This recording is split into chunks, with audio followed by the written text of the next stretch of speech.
Hey guys, Scar9 here. Welcome back to my channel today and the Last Word Podcast, episode 40. Woo. And joined as always by my co host JZ Basketball. What is up? Boom. And I'm extremely excited for this episode because I felt kind of bad for, last week for criticizing stuff. And, it's necessary, obviously. But you never want to be in a position where you're feeling negative about something you want to love, obviously. So I wasn't feeling the best after last week's episode until this week, where we got some of the greatest news ever regarding how Destiny 2 is now going to be the best game in the history of ever, because there's some huge monumental changes coming, which is just freaking Bungie can just continually blows my mind. So first off, let's start with the weekly updates. There isn't much. If you guys don't know, on October 24th, so 3 days ago, the PC version of the game launched. So now all three consoles that are going to get it have the game. And yeah, I mean, so now Bungie can really start going all out with game, development and secrets and stuff, because they don't have to worry about PC being left behind or whatever. So I think from here on out, we're going to get the full Destiny 2 experience. And that kind of leads into everything else. Just off of that, Jay-Z, do you have anything to say about the PC release, or was it just like you expected? Just release the game. I won't be playing it, but I've heard it looks, or I've seen a few streams that it looks really, really nice. So, congrats to the PC players, because it's going to be a really good game for you guys. Yeah, for real. And it's they put out like a Vidoc covering how difficult the process was to get it over to PC, and it was really cool because they were talking about how they had to pretty much just get rid of the flinch system, and they had to do everything completely different. If you guys haven't seen that, it's on Bungie's YouTube channel. It's a really cool insight into pretty much a day in the life at Bungie whenever you're converting something to PC. So it was really, really cool. Yeah, but that's pretty much that. So I want to go ahead and talk about why Destiny 2 is amazing. And the first really big thing that's going to bleed into our other two topics: the live team is now back in control of Destiny 2. Now, if you guys aren't aware, there's kind of two internal teams at Bungie. There's the game development team.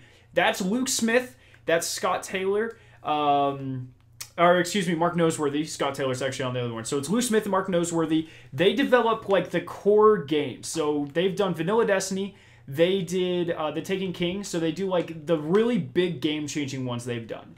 And then there's the team called the Live Team, which really happened after The Taken King. So they did all of the events, the Age of Triumph, that was them, the Rise of Iron, that was the Live Team. And so as such, the Live Team generally has more experience with the Destiny universe, and with us, interacting with us, keeping us content with content, versus Luke Smith's team, because they build games and then they immediately go and build the next big part of the game, it seems like. Obviously, I don't work at Bungie, so I could be wrong about a couple of things, but from what they've talked to us about, what they've shown us, that's pretty much how it works. So everyone really likes the Live Team because they obviously make these huge monumental changes to the game that everyone loves. So like I said, they were in charge of the Age of Triumph, so pretty much the best armor in Destiny history by far. That was all them. The best events, SRL, that was the Live Team. All of this kind of stuff. This is all the creativity of this smaller team, which is really interesting, Jay-Z. That's something I wanted to talk about. It's crazy that the Live Team, I'm sure they expanded the scope of the Live Team for Destiny 2, but for Destiny 1, it was tiny. It was a fraction of the studio, and yet they made the best content, which is pretty cool. Yeah, I do you think how much resources do you think they are devoting to the Live Team for Destiny 2, would you say? I'm hoping quite a bit more, just because of what you already touched on. Is they were the ones with their ears to the ground, basically, and giving us what we were asking for from in Destiny 1. People had been calling for the raid returns for a year and a half. So Yeah. While it was a smart move, it's like somebody had to implement that. Somebody had to add all those armor sets, the extra challenges, things like that. So like, while I don't think content wise they added a ton like they didn't add a ton, but their ideas paved the way for a ton more content to be viable, basically. Right. So like, I really hope they expand the role, because the ideas that they come up with are the ability to take what we want as a community and implement them in the way that Bungie wants it as a whole, as their company, because obviously they're not going to do uh, everything that we want because that's just silly. And some people like what a fraction of people wants, like say us 1%ers, is not always what the community or what's best for the game. So like, we've got to understand that as well. But the live team, I think, does if they implement it right. Like we're not sure what these, and I'm sure you're going to go through them. Yeah, I will. Yeah. Update by update, but like some of them, they told us what they're going to do, but we're not sure what it's going to entail yet. So Right. I guess when most of it though, in theory, is going to be awesome and it's going to be great for everybody.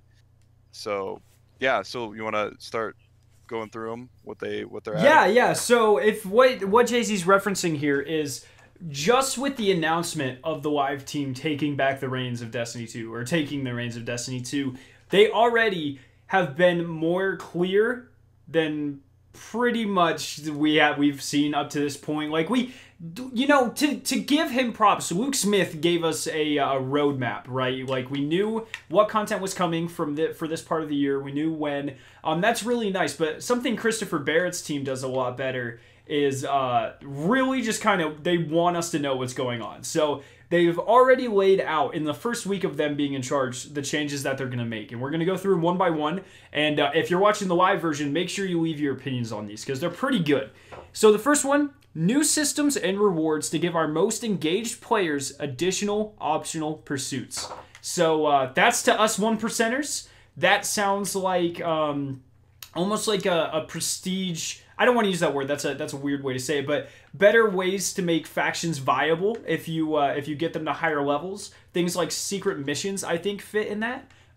Jay-Z, does anything else jump out at you about that one? Like anything you could think of? No, I'm just guessing it's extra ways to get high-end gear and or exotics for people that play it above the average. Like go through your strikes, go through not through your strikes, go through all your high-end gear stuff. So I think it might pop once you say like there's 4 things every week: the Crucible, Clan, the planetary one, and am I missing one for high-end gear? No, I think that sounds good.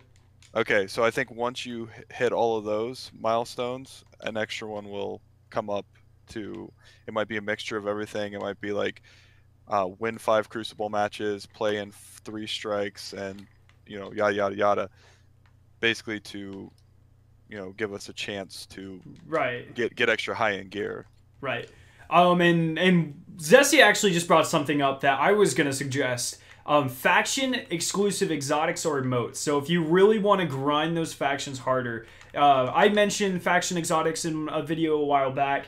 Faction exclusive emotes would be really cool. Like if you did like a new monarchy salute or something. I think that would be really sweet. I think that these faction exotics from Destiny 1 were an amazing idea that never really took off. They never went anywhere else. And I feel like in Destiny 2, since we literally have like 4 times the amount of factions, it would pay off a lot better if there's like a gunsmith cloak and an IO cloak that's exotic and it gives you specific abilities while you're on IO or stuff like that. That would be really, really awesome. So yeah, that's the first change. Now we have better incentives for players who complete challenging prestige activities. That's a direct reference to the prestige raid right there. And Nightfalls. Well, I mean the Nightfalls already. They give you higher level gear. Not that. No, I think it gives you about the same as the normal one. Really? I thought the normal Nightfall capped out at 280. No, I get 305 stuff to drop. Like that last drop that pops when you complete it. Yeah. I think is 305 or 3. Okay, it might scale with your level. I don't do very many Nightfalls. It doesn't seem like you don't get anything extra for other than an aura. But I mean, it's fun because I like the challenge. But like getting something extra, like a higher exotic chance or something like that, I think will do it for it because you already have a higher exotic chance in the Nightfall. But to get that extra exotic chance, if it's prestige, I think will help.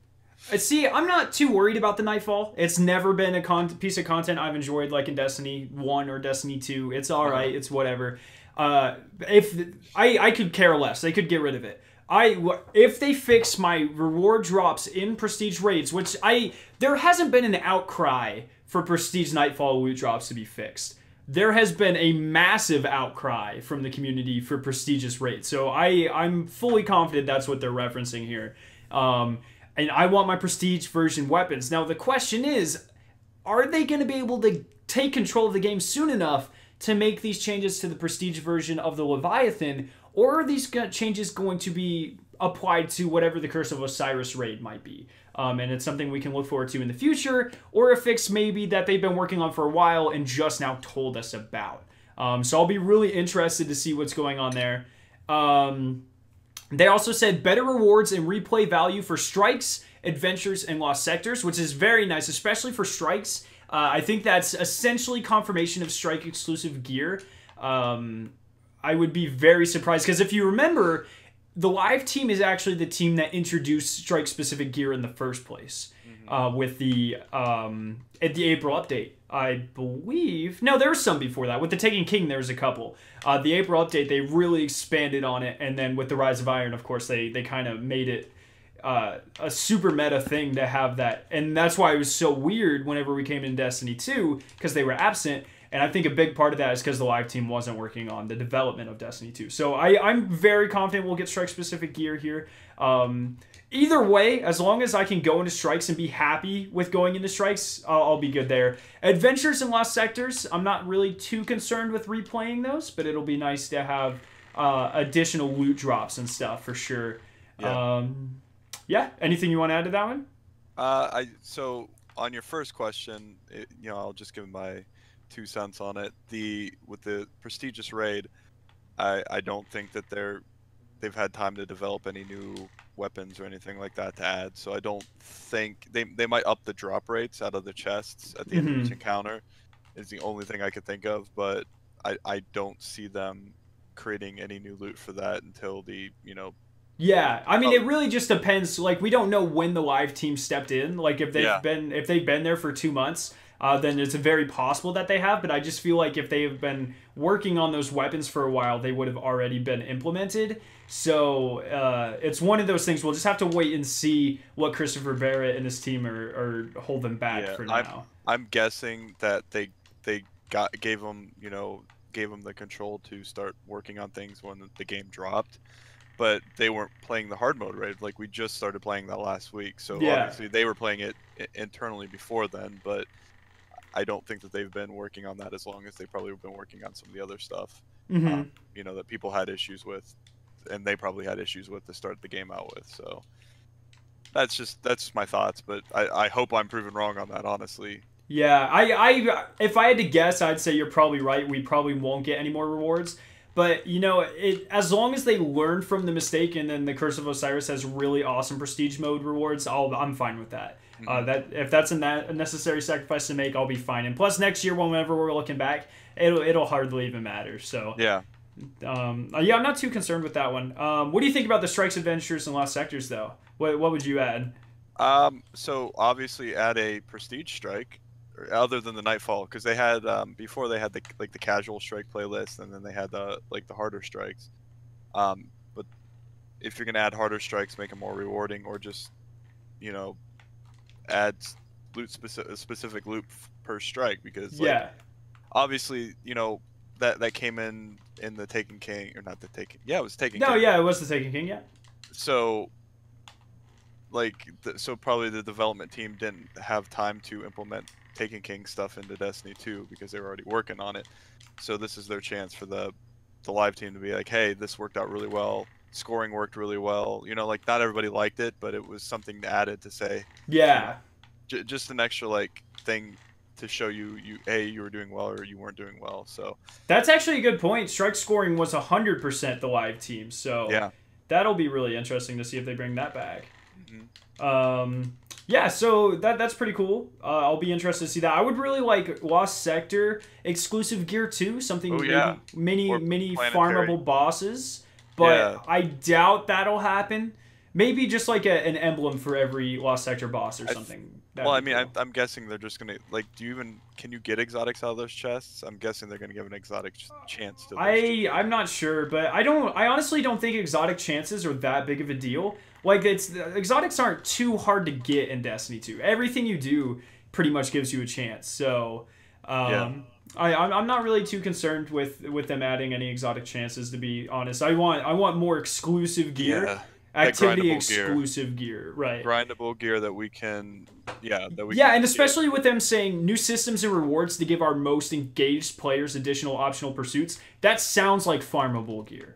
So, yeah, like, because I know people are on the fence about the token system, but what they don't understand is like token system is so much better. Other than you don't get the immediate reward at the end of the event, but you can basically get whatever you want on whatever character you want. So you grind up the tokens and you say I want them on my Titan, so I can do all my challenges on every character and then unlock all the packages on my Titan or my Warlock or my Hunter. So I like that system because people are just complaining about that. So I don't know if do you think they'll change that? no, not at all. I think if they do anything, they'll give additional rewards that can drop, but the token system's not going anywhere. It seems like they put way too much effort into it. I mean, do you kind of have the similar belief on the token system, or are you not? I mean, yeah, it's fine. I like it. It is what it is. Yeah. I mean, I like being able to transfer everything to my Hunter and get that armor set. It makes my Warlock not completely useless because it can contribute to my Hunter. But there's nothing worse than getting a full set of raid armor on your your least used character before your major one. That's happened to me a couple times over the years. It's a weird feeling. It is. I don't have any major complaints. I hope they add specific rewards, but if there's like lost sector tokens and it gives you a chance for specific rewards, it's the same thing. I really don't care. Yeah. Then next, here's the fourth one. A lot of people will cheer at this one. Private matches for the competitive community. We are targeting early 2018. So private matches were also the live team. They're working on them. Early 2018 is the expected release date for those. That's not too far away, guys. In the next couple of months, I'd say within the next 3 months, maybe 4. Maybe they'll come with the Osiris DLC. Well, who knows? Should be able to hop in, play with your friends and stuff. That's pretty nice. So that's an example of how the live team listens to people right there, though. Luke Smith has been pretty quiet on the private match system. I know he doesn't want to say yes or no or back himself in a corner. But right here, Christopher Barrett, or whoever released this, was like, yes, we're doing it. So I like that a lot. I think a lot of people really appreciate that. The next one is really cool. Crucible tuning, like adjusted supremacy scoring and better spawning rules. That actually is a patch that is going out next week, I believe. A lot of the different rules got adjusted. So supremacy score went up a little bit. It went from like 75 to 100. But now every time you get a kill, you get a point. And when you collect a crest, you get a point.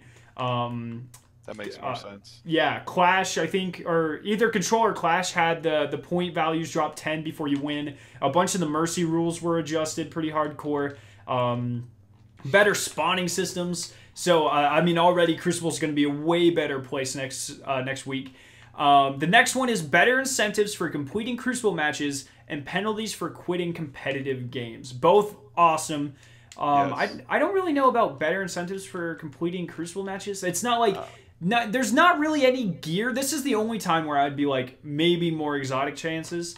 Just because Crucible doesn't really have any specific gear that blows anyone's mind. Maybe the better Devils, but it's not exactly a super hand cannon meta right now. So what I think what they're talking about with that is you get 1 token for completing a Crucible match. They're going to give you like 3 to 5, something like that. Oh, okay.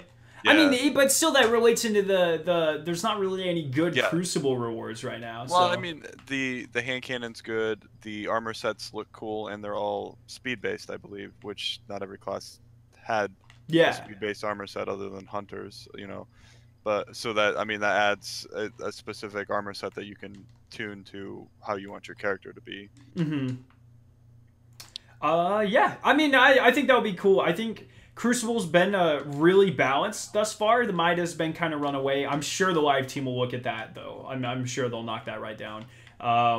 But other than that, Crucible's been really balanced. A really nice part of the game, actually, which is weird because usually it's like the most toxic part of the community, and that's really been shifted over to the lack of rewards from the prestige raid. So it's a really interesting switch they've had there. So yeah, Crucible's looking better. The next one that they're going to do is continued improvements to Iron Banner and faction rallies, including uniqueness of rewards. So this is the last Iron Banner that you guys should probably expect guns that look the same. Or maybe Season 2. They already showed us some of the Season 2 weapons from Iron Banner and Faction Rally. So I imagine those are already made. Those assets are already in the game. But starting Season 3, I would absolutely expect Iron Banner weapons and Faction Rally weapons to the extent of uniqueness of like Rise of Iron Banner weapons, where they were completely new models built just for those guns and those guns alone. I would very much expect that. Hopefully they're not that ugly though. Oh, those were terrible. I mean, they had the rustic feel, you know. Some people liked them. It wasn't. I mean, they weren't my favorite, but I didn't. You know, as long as they have a unique armor set, as long as they're collectible. Like if I have a different color of the same model, I'm not really as driven to collect that as if, you know, if it's a completely new set. So I don't mind if they look too terrible. As long as we get uniqueness, let's just start there.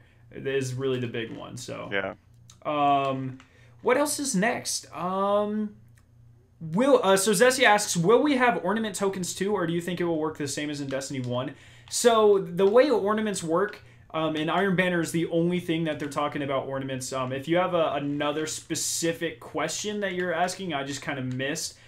Be sure to clarify for me. But the only ornaments that we have that are not on exotics are actually on the Iron Banner Season 2 gear. And whenever you complete specific objectives that they set for you, then you automatically earn an ornament for that piece of gear. So each one will have like a different objective. So it's not like RNG based or anything, if that's what you're asking. No. Okay, so what is next? Oh, and for anyone confused about what I'm talking about with Season 2 and Season 3, I just now realized that discussion doesn't happen until the end of the show. So we'll get there. Just know that it's really important. It's one of the huge changes coming to Destiny 2. Okay, so after that, there's just a couple more changes to make the mod economy more interesting and impactful. That's absolutely better mods, whether it be new weapon perk mods, things to make you do more damage to certain types of enemies. There's something there. They're going to make it more powerful, definitely. And hopefully give us more space in our inventory. We should have one space for every type of mod available. There's no reason not to. Yeah. Did they say it was just weapon, or did they say it was armor as well? Just the mod economy. That's it. Okay, good. Yeah. So that is what people like us have been asking for since the game came out. Since there's not like grindable stuff as far as, you know, random rolls. Yeah, you gotta have that weekly rant from me. But you know, being able to put something on my armor that helps with Cabal damage or take less damage to Cabal or something like that, like something that you can use in the raid to make certain encounters. But like that was the fun of Destiny 1, you know, as far as raids went, or being able to have specific armor for instances in the raid, or specific armor for you know, like they had for Wrath of the Machine, they had the gloves that you gained extra heavy ammo on fallen kills, you know, things like that. Like, give us stuff where we could specify out armor sets other than Void, you know, Solar, Arc that we have now. So that's exciting, super exciting. Especially it matters how many more they add, but I think they realize that all their armor is basically the same thing with a few different stats right now. So yeah, it'll go more in depth. I thought that was going to happen from the beginning, so it's pretty nice to see him acknowledge it. The next one, ongoing improvements to exotics, including adjustments to reduce instances of duplication. Yes, that's yeah. Ask me how I know that's a problem. In my video that I posted a couple of days ago for PC players on how to get the most exotics, like the best farming rates and stuff, there is a clip of me opening 10 exotics at the beginning, and I think I got 4 Celestial Nighthawks. Like, just boom, boom, boom, boom. And that should never happen. That is ridiculous. You should, like, especially when there's exotics that I'm missing. Give me 1 duplicate. I'm cool with that. Not 4 in a row. That's a little bit, like, come on, Bungie. You know? So I'm glad they're looking into that. So yeah, that's pretty much that. I'm sure they'll do a little bit of balancing for the underused exotics per se, but other than that, they'll just take looks at them, I'm guessing. New ways to spend surplus currency and materials. Looking at you, legendary shards. So yeah, they're giving. I'm guessing, if I had to guess, we'll be able to just spend the legendary shards to rank up factions. Hopefully that will kind of go into more factions, more exclusive rewards, that kind of stuff. Just something similar to how if we had extra planetary materials in Destiny 1, or Motes of Light, or Strange Coins, or whatever, or Heavy, you could go to Dead Orbits, say, and give them some to rank up. I'm sure that's what'll happen. That makes the most sense, to be honest. So you don't think there's going to be a new vendor? No, I think Xur's the legendary. I don't see what if you're selling exotics for 20 legendary shards, like, what else are you gonna do meaningful with them if it's not just give you a lava chute to throw them down? I mean, I think that's pretty much all we can hope for, honestly. Do you have any ideas? Do you think something else? Oh, I mean, if they can create a new vendor but I don't think they're going to. Like, in the tower. So I think they're just gonna add a spot on every single vendor, other than Eververse, to get legendary, add legendary shards as probably not the raid one either. But I mean, pretty much every other one, planetary ones. What other vendors are there in the tower? Maybe the weaponsmith. That would be smart. I just think it'll be more like I mean, it would be cool for them to do something like legendary shards in exchange for Bright Dust, because Bright Dust is already directly proportional to how much time you put into the game. Yeah. But once again, that would throw their Eververse balance a little bit off, so I don't see them doing that. I'm pretty sure it'll just be like a faction rank up you can do. That makes sense to me. All right. It'll probably be the economy to buy it, because they're going to start selling the Iron Banner weapons again, like they did in the past. So. Oh yeah, right. Oh, I forgot about that. Yeah. I'm sure those will cost legendary shards too. That makes sense. And the final one, an emote interface that allows players to equip salty, spicy ramen, 6-shooter, and flip out all at the same time. So those are the 4 exotic emotes. And according to one of our clanmates, I don't have the proof for this, but according to them, they said on Twitter, or on Reddit maybe, that was actually just like loose wording, that they're actually looking so you can customize any 4 emotes, so like an emote wheel or something. But they just wanted to use the 4 exotic emotes as examples. So, I mean, that's pretty cool, though. We've been asking for customizable emote slots since, like, early Destiny 1, whenever those really started becoming prevalent, I guess, with the Taken King. And, yeah, so it'll be nice to be able to do that. It'll be interesting to see which one, at the beginning of Trials, whenever you load in, which emote it'll pick, though. Yeah, like, if you probably can rotate. The top one now. Yeah, I wonder if you'll be able to, like, set a default or something. Yeah. Or which one will be? Well, I guess you'll find out first match which one will be default. I don't understand why they never did like an emote wheel like other games have. Yeah. Like the Division had an emote wheel where you had like 8 or 9 different emotes. I can't remember how many it was, but like you didn't unlock them in the game, or you couldn't buy them, but you still had like choice of so many different ones, and I don't know why they never did something like that. But yeah.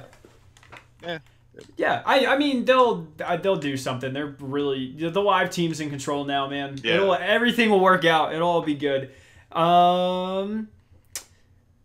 Yeah. So what else? That's all the big changes. So the thing that we're gonna talk about next is the new season system and what that means for Destiny and how crazy it is for Destiny. So they talked about this at TwitchCon literally an hour after last week's episode wrapped up. So like we were bashing Bungie, and then they just like they held this live stream and made us feel like giant dicks because they were like, we're making the game so much better. So essentially how it works is there's 4 seasons a year, and in each season, every time it flips over, and it'll usually correlate with the actual seasons of of the year, the rewards will switch. So like most vendors will have new weapons. Eververse completely gets changed out, so there's no new emotes, new exotic ships and sparrows and everything. Different faction rally rewards, different Iron Banner armor sets and rewards, and all sorts of crazy stuff. So the next one is actually going to be happening within a month, I would say. No, probably not within a month. Like within a month and a half, I would say. And we'll really get a taste of what they're going to be doing. So, Jay-Z, what do you think, man? Do you think I'm super excited about this? What do you think? Yeah, this is what I figured it would be from when they announced or when I saw seasons. So I figured it would be the seasons of the year, which is pretty much what it's going to be. You get new stuff in winter, you get new stuff in spring, get new stuff in summer and fall. So I'm not too surprised at the inclusion of this, but other people were thinking maybe it was twice a year. Other people were thinking, DLCs, but it just makes sense. Like, plus they can, like, if they can create new Eververse stuff and get people's money, they're gonna do it. Yeah, yeah. It just makes sense, and if it's all cosmetic, go for it, do it. Yeah, I mean, and I'm fine with that, and it's it's not too different. I'm sure with the live team we'll get like crazy variations. Oh yeah, we also got confirmation that with the season 2, the Dawning will be coming back, which is very exciting, with some of the craziest ghost shells that we have ever seen, like ever. They're insane. Like one's like a see-through glass ghost shell, and it's as you rotate, you see the entire like the night sky, the constellations, whatever. Yeah, the different constellations in your shell. It's got like a nice blue trim too. I mean, it looks really solid. You got one that looks like a giant like police alarm light thing. They're just getting really creative with it, which you can tell like this is the live team definitely worked on these. I would put money on it because you can tell like Luke Smith's team. I'm not bashing on them. They're more down to the point. This is what Destiny is. So the raid is very practical. There's nothing kind of weird or neon-y. It just is. But then whenever you get to the live team, they like to go more out with it. They like to be more theatrical with it, I've noticed over the years. So that kind of stuff is more than certainly them, I would say. But yeah, I'm excited. What do you hope they bring with the Dawning, man? They didn't really say much. Do you think like SRL will return? Or? No. Well, I mean, it might, but I hope not. Like, honestly, I just hope new stuff, like new stuff to grind for, new stuff to, like, I can't think of anything off the top of my head that they could bring that would make it like a bunch of new content. But like, I'm just hoping it'll be nice to grind for some new Eververse stuff. I guess it's better than nothing. Yeah. They'll probably they'll bring something, like, because SRL was kind of big, but it got super boring. I'm assuming really SRL is gonna be back though, like especially with a new how popular it was. With a new crowd, it'll crash the servers every day, man. So do you think they'll add more than like 2 maps? Like, because that was the only problem with it. Maybe. I mean, they kind of have a thing going of 2 maps every year. I mean, even the second year they had 4, but only because they included the first 2. Yeah. I hope it's at least 3, but we'll see. I don't. They could be bigger maps. I assume they'll be crazier maps. They just keep going bigger and bigger and bigger. And I assume there'll also be some lead-in. So like last year with the Dawning, we got like hints about Concordat and stuff. I'm sure there will be some underlying lore stuff hidden around that we'll have side quests and stuff to get. And plus, like I said, we'll have new Iron Banner stuff around that time. So if you got to think, if SRL does return in the last 3 weeks like usual, then we'll have an Iron Banner or something in the middle of there. Yeah. And they already said there's going to be Dawning exclusive stuff, which you won't be able to get other places, and you can get those through Eververse. Things like the ship and the ghost shell that I mentioned and stuff. So it's already going to be a pretty big cosmetic event. But with the season system, one thing that they were really going for was exclusive gear. For instance, if you get your rank or your clan rank to maximum level during a season, you get a unique clan stave for your flag that you will never ever be able to get if you did not play and max out your rank during that season. So they're really hitting the exclusivity for playing during these periods of time. So it's kind of something that they were doing at the end of Destiny 1, celebrating you if you played between Vanilla and Crota, or Crota and House of Wolves or whatever. But those were just emblems. So these are like actual pretty big rewards. And I'm excited because I know this time I'll have all of them, right?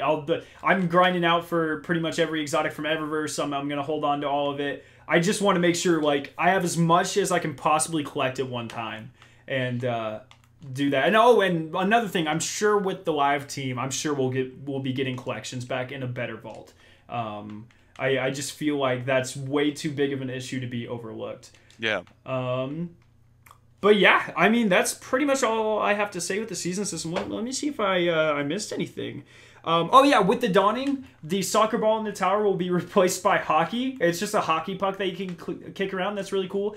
And you will be able to get weapons that are snowballs. So you'll be able to pick up these snowballs, throw them around in the tower, and you can use them in strikes in an open world. They didn't say if you can do them in a raid, but if you can like do them in a Nightfall, we'll totally do like a snowball only Nightfall challenge or something. That would be really fun. But yeah, other than that, new perks on a clan banner every season to really focus on the enemies that you're fighting. So next season is obviously the Vex with the Curse of Osiris DLC. New weapons and Iron Banner and Trials stuff, new faction weapons gear, new perks on it all. Just essentially 4 times a year, we're going to have a complete refresh of the vendor system, which is awesome. And that means we're also going to give like 4 big weapon balances a year, because that's like the perfect time for it to happen at least. I'm really excited. I think knowing when your seasons are going to be is so much better than the randomness that we had in Destiny 1. Do you agree with that? Oh yeah, absolutely. Like, because you get it in the live update or this week at Bungie and know that it was coming, but that was, or they would hint at it. Yeah. At least now we're gonna get new weapons, new gear.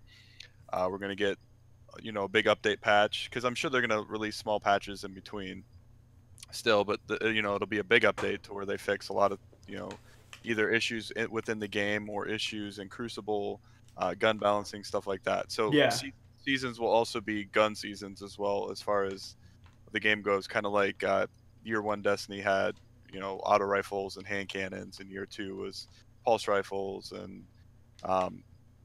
stuff like that. So you're getting less time with like super overpowered guns, and there aren't really super overpowered guns, but like there needs to be some tweaking. Like hand cannons are pretty much not competitive right now in Crucible. Yeah, right. Things like that. So one thing I forgot to mention, we will also be getting new exotic ornaments for every season as well. Forgot to say that, but I mean, other than that, that's pretty much new exotic what? Ornaments. Okay, yeah. So it'd be cool to at the end of year 3 to have like 6 ornaments for each weapon, like that you can switch between. And it's like if those ornaments, since they're retiring stuff, be like I played during year 1, so yeah. I have like the frost emote frost ornament for the cold heart.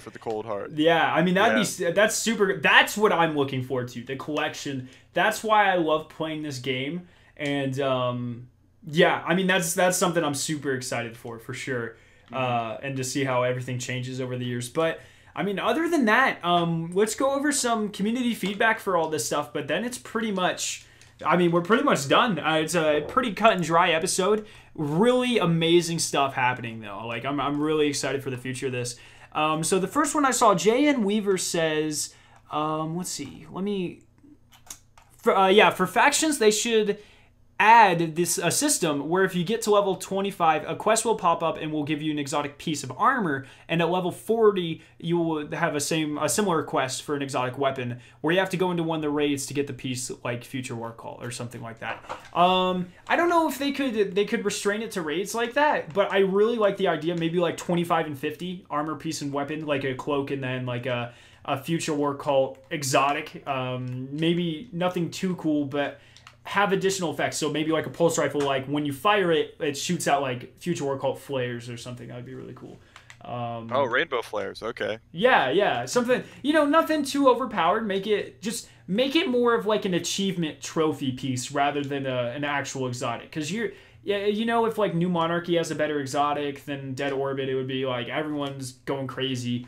Essentially, I want every faction to feel relevant. I want to be able to go to Asher Mir specifically to get, a taken gun or something that just aesthetically is pleasing. It doesn't have to have any crazy functionality. I just want something to represent all the time I've put in with that. And that goes like triply for the raid one. If I've done the raid 100 times and I get the raid vendor up to, 100 or whatever, I want something super crazy to signify that. I have 200 Kalash tokens saved up now.